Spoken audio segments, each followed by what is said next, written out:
వేసవి వేడిపై దాడి, చల్లటి రిఫ్రెషింగ్ స్టాప్తో హాయి. బనకచెర్ల ప్రాజెక్టుపై ముందుకే వెళతామని ఏపీ ప్రభుత్వం స్పష్టం చేసింది. గోదావరి వృధా జలాలను మాత్రమే వాడుకుని బనకచెర్ల ప్రాజెక్టు నిర్మిస్తున్నామని తేల్చి చెప్పింది. కేవలం రాజకీయ ప్రయోజనాలతోనే తెలంగాణ నేతలు విమర్శలు చేస్తున్నారని, సాంకేతిక అంశాలపై ఎవరూ మాట్లాడలేదని ఏపీ నీటిపారుదల శాఖ మంత్రి నిమ్మల రామానాయుడు ఆరోపించారు.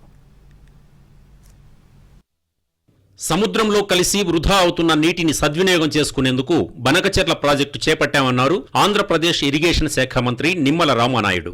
సముద్రంలో కలుస్తున్న 3000 టీఎంసీల్లో కేవలం 200 టీఎంసీలు మాత్రమే బనకచెర్లకు తరలించి రాయలసీమకు వినియోగిస్తామని స్పష్టం చేశారు. ప్రాజెక్టును 3 సెగ్మెంట్లుగా విభజిస్తున్నట్లు తెలిపారు. పోలవరం నుంచి ప్రకాశం బ్యారేజ్ వరకు మొదటి సెగ్మెంట్, ప్రకాశం బ్యారేజ్ నుండి బొల్లాపల్లికి రెండో సెగ్మెంట్. 173 టీఎంసీల సామర్థ్యం ఉన్న బొల్లాపల్లి రిజర్వాయర్ను 6 లిఫ్టుల ద్వారా నింపడం, అక్కడి నుంచి 3 లిఫ్టులు 2 టన్నల్స్ ద్వారా బనకచెర్లకు తరలిస్తామన్నారు నిమ్మల రామానాయుడు. పోలవరం బనకచెర్ల అనుసంధాన ప్రాజెక్టు వాస్తవాలు పేరుతో నిమ్మల పవర్ పాయింట్ ప్రజెంటేషన్ ఇచ్చారు.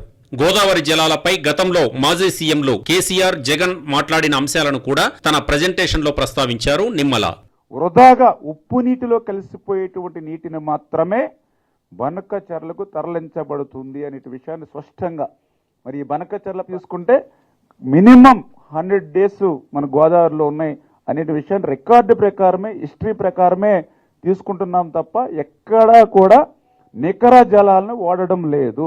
బనకచెర్ల అంశం కొన్ని రోజులుగా తెలుగు రాష్ట్రాల మధ్య వివాదానికి కారణమవుతోంది.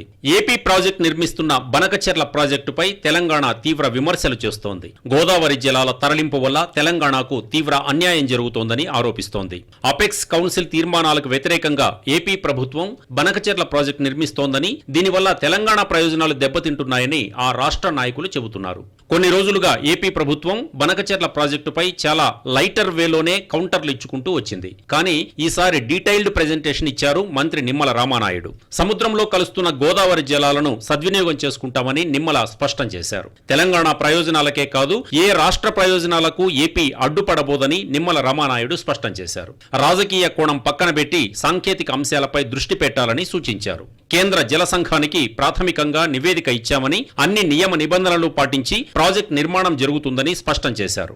మొత్తానికి ఏపీ సర్కార్ బనకచెర్లపై క్లారిటీ ఇచ్చేసింది. మరి ఈ అంశంపై తెలంగాణ రియాక్షన్ ఏ విధంగా ఉంటుందో చూడాలి.